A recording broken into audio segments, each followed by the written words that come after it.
Like I said, in '08, that was a huge lesson for me. I didn't react quick enough. This time I feel like we did. I feel like we did pretty good.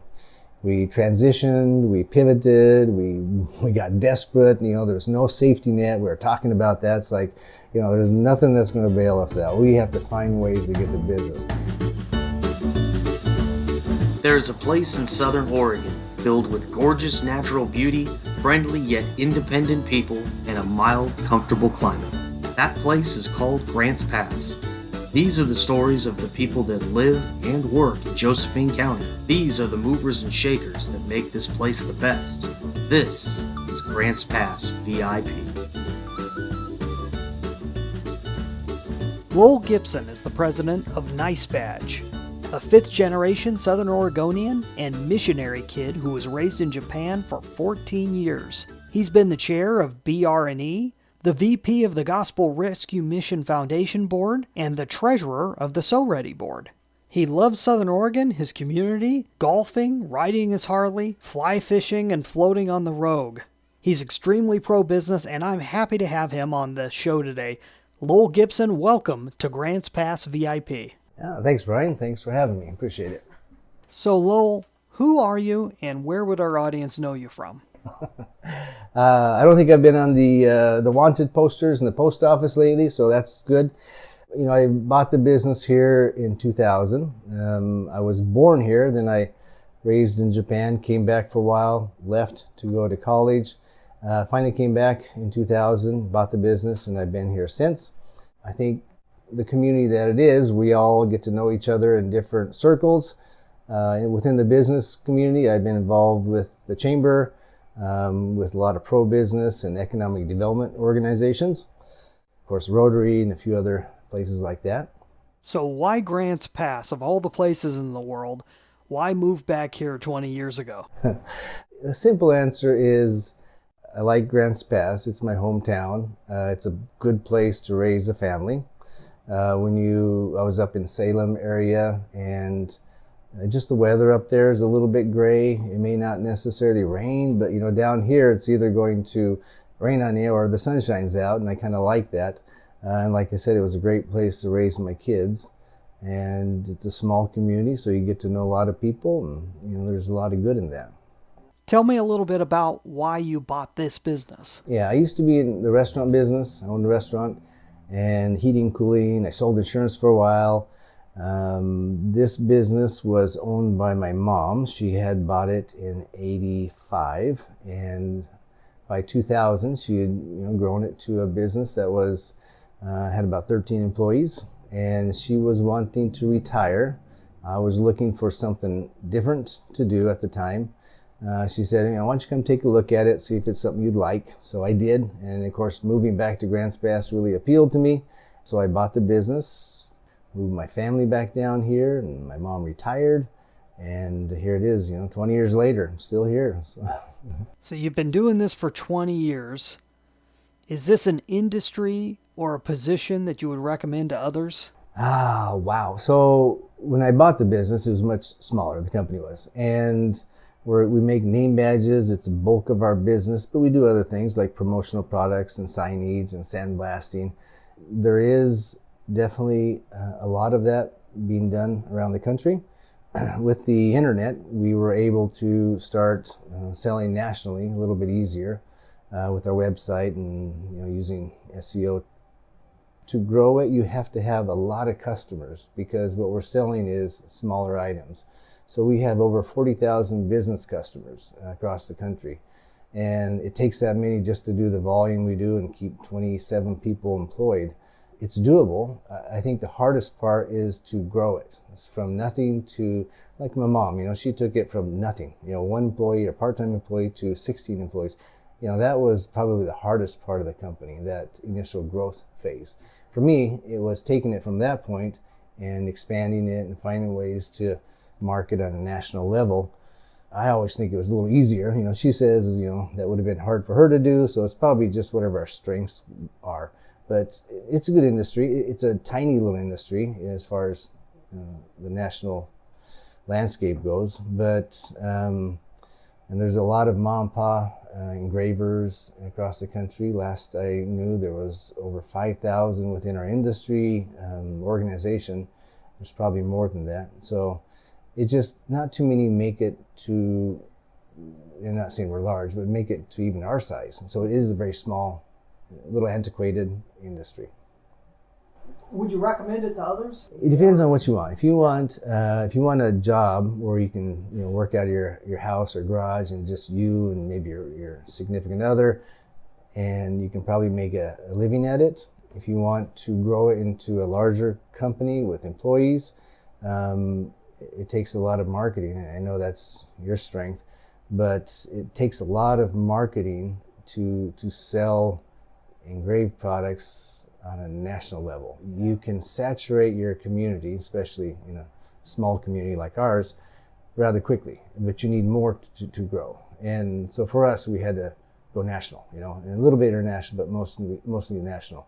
And marketing has been the toughest part of that. So if you're willing to put the time in and grow we grew at a 20-some% growth rate for most of the last 20 years. But it was a lot of work to pick up customers across the country. Before we started recording, you were giving me a tour of the facilities here. I was wondering if you can go over a little bit how COVID-19 has affected you and your business and everything else that's been happening this year. Yeah. I've been self-employed 31 years, and I thought I saw it all. I thought I'd seen the '08, different years I remember, being really hard. And this happened, and it was like nothing any of us in business had ever seen before. I feel like I was ready this time in '08. I feel like I didn't quite catch on quick enough. This time I felt like I was ready. We quickly adapted as much as we could. Our national business and name badges dropped by 40-50%. And we typically do about 5,000 badges a day, so that's a big drop for us. So we started making partitions, sneeze guards or partitions for banks and restaurants and coffee stands, and something we easily can do. We have the equipment here, we make it in-house, the turnaround time is good. My staff did amazing at transitioning from what they normally did to some of this other stuff. Thank goodness for that. So instead of being down 40-50%, April, May, we were down about 8%. Last month, we were up. So it was just a matter of doing whatever it takes to keep everybody employed, keep the doors open, and keeping our customers happy. Yeah, absolutely. So what's your top selling product? Now or prior to this? Both.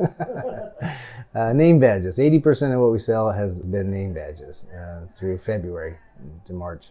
Right now, I think name badges is still a top seller. We do a lot of grocery chains, all the Albertsons.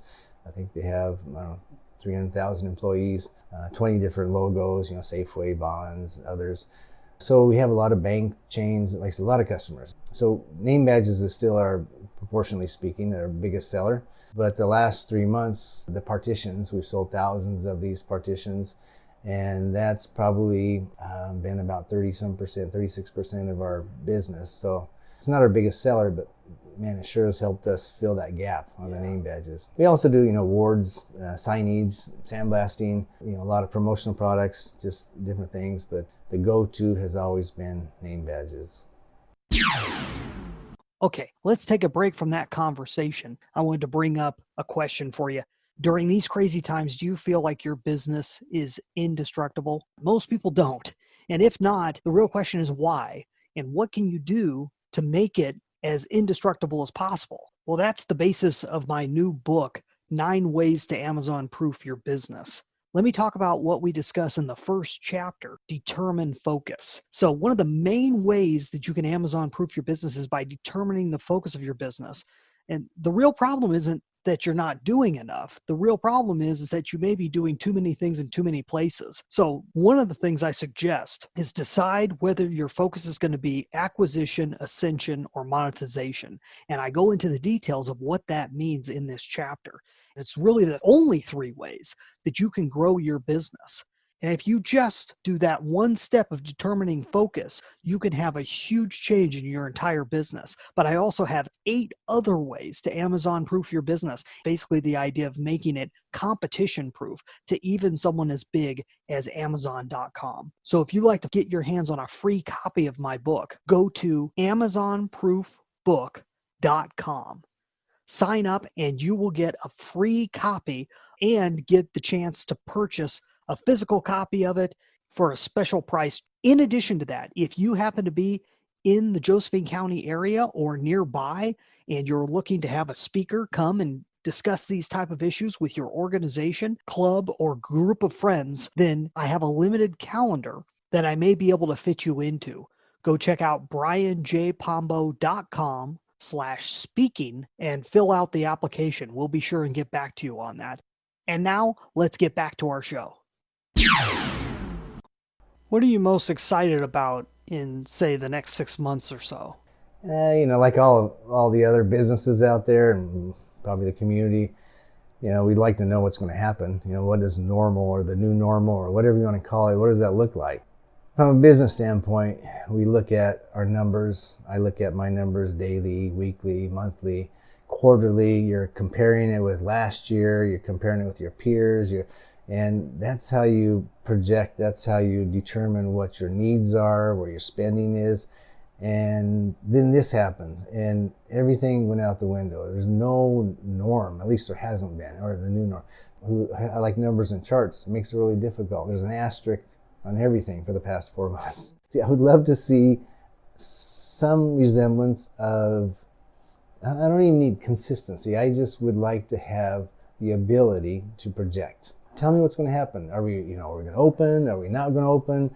I just need to know what to expect so I can plan accordingly. And I know that people might say I'm a bit of a control freak because I like to plan so much, but it just makes it a lot easier to do my business if I know what's going to happen. If there's going to be another outbreak or a phase 2 or whatever, just tell me so I can plan accordingly. But obviously nobody probably really knows. I bet that pretty much comes with the position. You got to kind of be a little bit of a control freak. Yeah, you do. That's true. If we were talking like a year from now, yeah, and if we were to guess and just try to project, and you were to look back over the last 12 months, what would have had to have happened for you to feel happy with the progress concerning your life and your business? I've been really apprehensive since March. Rightly so, I should be. Every day, like the news, we're my friends, in business, we're watching the news. Something would happen, the governor would say something, I get like 5 texts, from friends of mine. So we've been constantly monitoring, the state of the state and the country. Moving forward, I am pleased, and I don't want to sound too optimistic because I know who knows what the rest of the year, the second half holds. But I'm pleased with how the company and myself and all of us got through the last 4 months, 3.5 months. And sure, there's things that we could have done better, but I'm very happy with what my staff and I did. Like I said, in 2008, that was a huge lesson for me. I didn't react quick enough. This time I feel like we did. I feel like we did pretty good. We transitioned, we pivoted, we got desperate. There's no safety net. We were talking about that. It's like, there's nothing that's going to bail us out. We have to find ways to get the business. And I just told my staff at a meeting the other day, I said, I don't want to get too confident, but we did pretty darn good for this last little phase. We still have the rest of the year to worry about, but so quick answer is we will continue to pivot and change and adapt for the rest of the year, and then we'll see what next year holds. Do you have any obstacles you view in the next 12 months other than all the situations surrounding COVID? We talk a lot about that in the business community, about hiring. I just hired 2 people. They're doing great, so I'm happy about that. But a lot of my friends are having trouble hiring. It's interesting times for all of the reasons that we know. I worry a little bit about that. We tend to keep people. We don't have much of a turnover, so it's not as big of an issue for me. Supplies have been great. We haven't had too many issues with that, so no concerns there.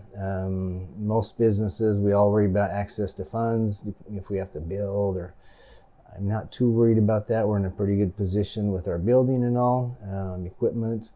Obstacles, just the unknown. I keep going back to that. No, nothing that really scares me or worries me too much. Is there anything on a local level that you'd like to see happen soon, political or otherwise, that you'd like to see occur? Because it is my community, I care a lot about what happens in our community. As you mentioned, I'm very pro-business, so I've always worked with the Chamber of Commerce and other pro-business organizations. I will do whatever I can to help businesses in the community, which is why I chair the Business Retention and Expansion, which we're there to help businesses. You hear a lot of the businesses talk about their concerns. Sometimes it has to do with the city, the county, or the state, regulations or processes. And I'm an advocate for the businesses, so when I talk to the folks in the public sector, I'm always very clear, and they're probably tired of me talking about it, but they just have to remember that the backbone of any community, in ours, is the business, the small businesses. Because of us, there's jobs, there's taxes. People are, buying houses, paying property taxes, paying their income taxes, and that's how we fund the public sector. And I know probably everybody knows that, but I like to just remind everybody that we have to be pro-business as a community. We have to make sure that the businesses in this region will flourish. We have to be profitable. So whatever the community does, like I said, it's just my soapbox. I just want to remind them that make sure that you do things that you vote in laws or pass even levies. Just always keep in mind the businesses are affected, and if the businesses don't do well in our community, we as a community, all the good things we enjoy, the parks and everything else, I think it suffers. So that's, like I said, a broken record, but that's my take. No, absolutely. I think that's great. So are there any other questions that I didn't ask that you'd like to answer? Sometimes you get a chance to speak to different groups. Lately I've been saying business is simple, and I know it's not. I know it's very complicated and there's thousands of things you have to decide, but overall it's simple. I tell my people here that our big boundaries are legal, ethical, and moral. Whatever we do, it's going to fit within that. Within that, there's a lot of gray areas, but you have to know as a business what your core values are. If people say, "Oh, I heard about them," well, what did they hear? Was it it's a terrible place to work, or they rip people off, or you have to know who you are as a business. And I know that businesses are made up of people, myself and my staff, and that should come out to your customers. So the other thing is, to run a business, I always tell some of the up-and-coming ones, whatever it takes, whatever it takes to get business, you do, within the legal, ethical, moral boundaries, of course, but don't sit there and wait for the business to come to you. If you have to go out and get it, if you have to walk the streets, I always worry about not being hungry in business, right? Because there's been times where I've been really hungry. I need business. I need to pay my bills. And I would do anything to get business. And then sometimes it gets a little easier, and I find myself a little bit lax. I don't ever want to get to the point where I'm not hungry. And I encourage other businesses, don't sit around and wait for people to come to you. If you have to go door to door, drum up business, and at the end of each day, myself, my managers, we ask ourselves, okay, what did we accomplish today? What did we do today? Was it just a lot of busy work, or did we actually do something over and above that to help our business grow? If we don't grow, we die, right? You have to grow. So whatever it takes. And I know it's a simple concept. Maybe it's a little old school, but it is something that I always feel like I have to remind myself and my people here. We'll do whatever it takes to take care of our customers, take care of my employees, and try to grow the business. Great. Fabulous. Well, what could any of our listeners do if they want to find out more about you and NiceBadge? Yeah. Website, NiceBadge.com. Why? Because we make a lot of nice badges. Our company, the corporate name is Recognition Specialties. A lot of people locally still know us by that name. I started using NiceBadge, I don't know, maybe less than 10 years ago, because nationally we're known by that. And our website is NiceBadge.com. You can call us anytime at 541-476-3166, or we're here on 1710 Harbeck. So we've been here for a long time. You can come by, and I'm sure my amazing staff will be happy to help in any way. All right. Lowell Gibson, thanks so much for being part of Grants Pass VIP. Thank you. My pleasure.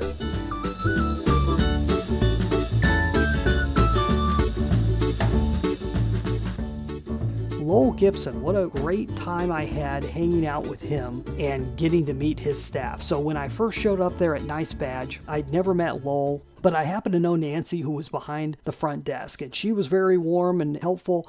And as soon as Lowell came out, he introduced me to everyone else that worked there, or at least that was there at the time. Everyone was really easygoing and very nice, very kind. Overall, warm reception. Another thing about Lowell I appreciate is his ingenuity. It's clear that he's been able to survive through the ups and downs of the economy.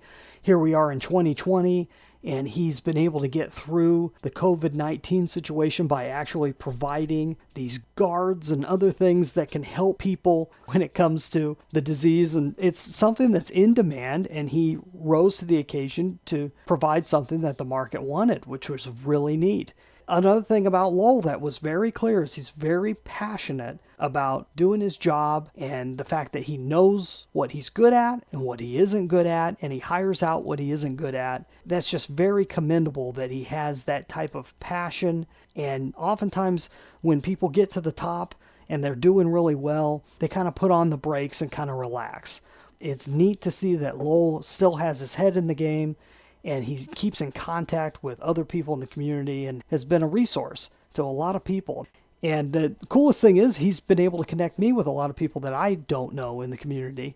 We'll be having more and more people that I haven't met before, and maybe you haven't met, that you'll get to meet via this podcast. So be sure and stay tuned for the next episode. And if you know anyone that you think would be a good guest for our show, even if that person's you, go to grantspassvip.com and drop me a line. Join us again on the next Grants Pass VIP, brought to you by the team at brianjpombo.com, helping movers and shakers in Southern Oregon and beyond stand out. That's BrianJPombo.com. If you or someone you know would like to be a guest or a sponsor on Grants Pass VIP, go to grantspassvip.com/contact. Guests who appear on the show do not necessarily endorse the opinions of the host or sponsors. Our theme music is Fun Shot by Kevin MacLeod. Our host is a Grants Pass resident and business strategist, Brian Pombo. I'm executive producer Sean E. Douglas. Until next time, live rogue and have fun.